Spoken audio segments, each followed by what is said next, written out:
Bonjour à toutes et à tous, c'est Padam pour vous présenter aujourd'hui un séparant suisse, encore une fois d'ailleurs, sur l'ARNM, les bactéries, enfin bref, comment est-ce que ça pourrait être utile pour les médicaments à venir. Donc nous sommes face à un problème de plus en plus important, à savoir l'antibiorésistance.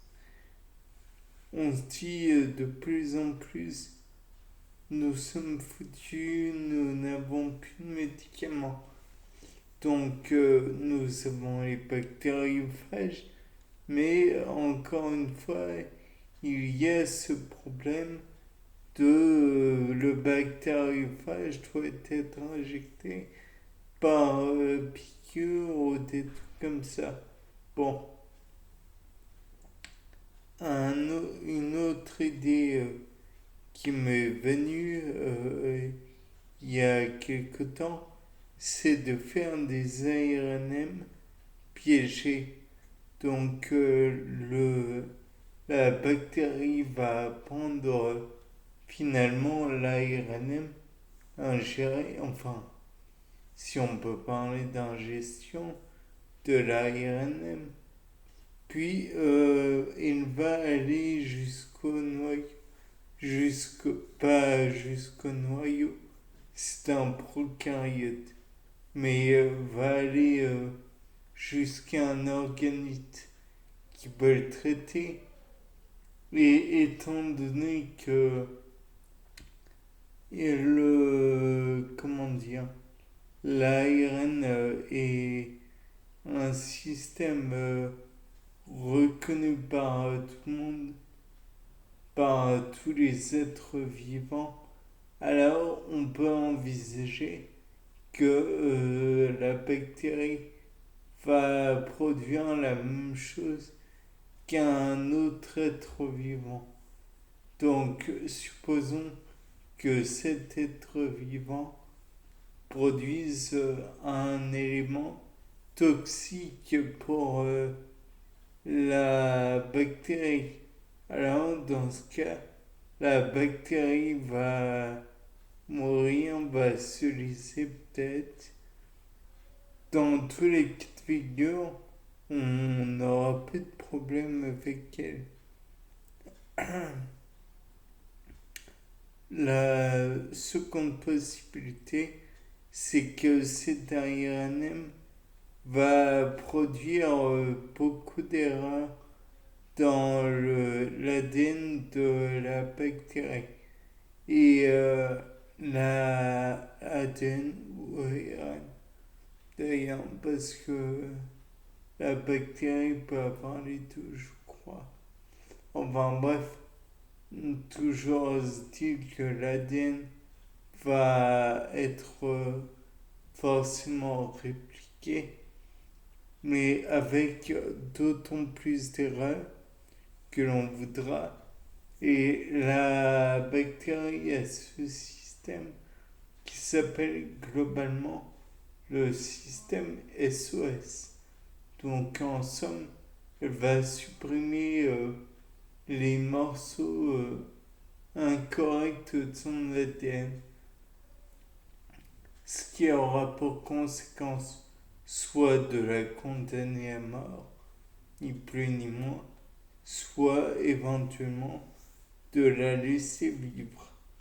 Mais supposons qu'elle ait beaucoup trop d'erreurs, alors dans ce cas, ça va la liser complètement et la condamner à mort. Et donc, dans ce cas, il y aura plus de problème. Mais revenons à l'idée qu'elle pourrait produire une protéine ou un élément qui serait toxique pour elle.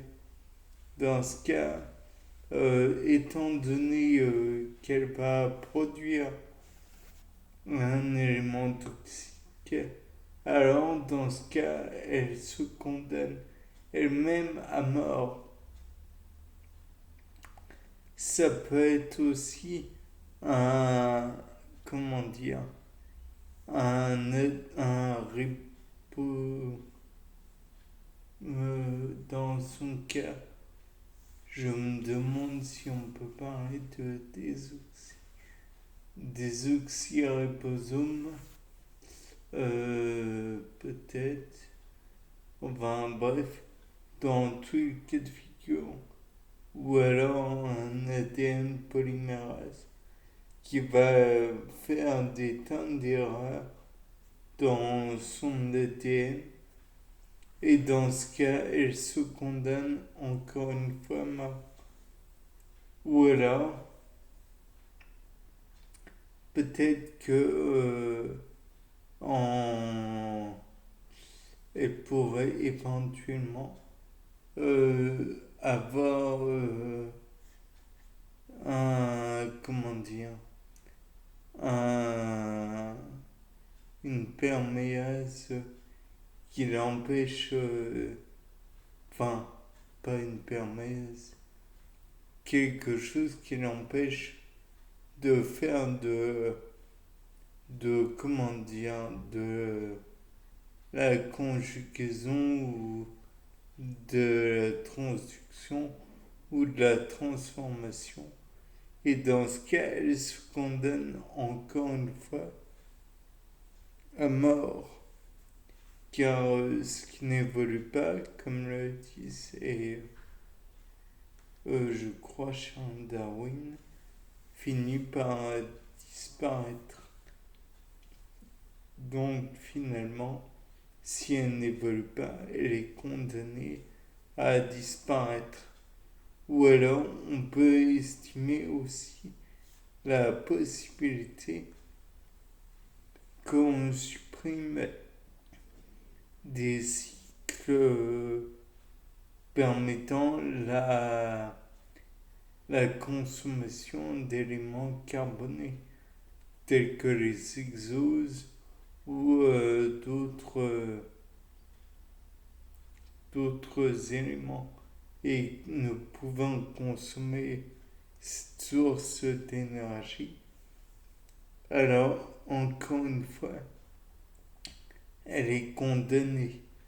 Naturellement, cela doit être fait presque que dans la bactérie. Mais lui apporter ce genre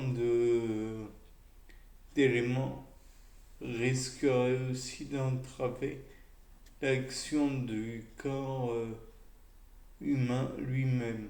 Ce que l'on pourrait faire, c'est y mettre les bactériophages qui pourraient se liser en partie à l'intérieur de la bactérie après l'avoir reconnue spécifiquement.